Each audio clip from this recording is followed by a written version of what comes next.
এখানে একটা কোশ্চেন দিয়েছে, বলছে square root under √5 + 2 plus square root under √5 - 2 divided by square root under √5 + 1 equals to +1 minus square root under 3 - 2√2 equals to কত হবে। দেখো এই পুরোটাকে যদি আমি এক্স ধরে নিই, এটাকে যদি আমি পুরো এক্স ধরি, এবার এক্স স্কোয়ার করলে উভয় দিকে যদি বর্গ করি, তাহলে দেখো ওপরে a + b এর হোল স্কোয়ার হয়ে যাচ্ছে, আর নিচে রুট আন্ডার √5 + 1 আছে, তার মানে এটা হয়ে যাবে √5 + 1, আর এটা a + b এর হোল স্কোয়ারের ফর্মুলায় আসবে। তাহলে এলে কি হচ্ছে, a স্কোয়ার মানে √5 + 2 প্লাস b স্কোয়ার মানে √5 - 2 প্লাস 2 ইন্টু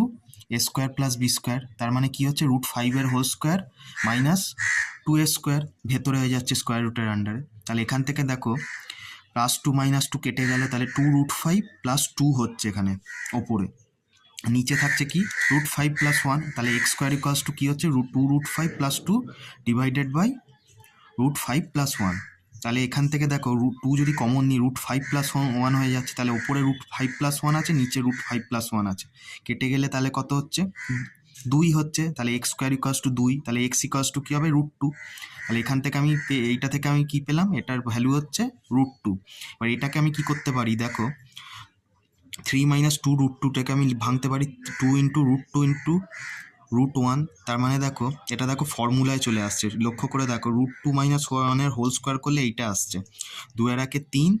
- 2ab, দেখো চলে আসছে। তাহলে এখান থেকে যদি স্কোয়ার রুট যদি আমি করি, তাহলে এখান থেকে আসছে দেখো বর্গমূল হলে √2 - 1,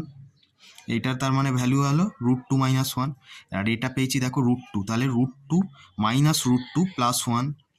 মাইনাসে মাইনাসে প্লাস, তাহলে √2 কেটে গেলে 1 হচ্ছে কারেক্ট অ্যান্সার হবে। তার মানে অপশানে এটাই আমার কারেক্ট অ্যান্সার হবে।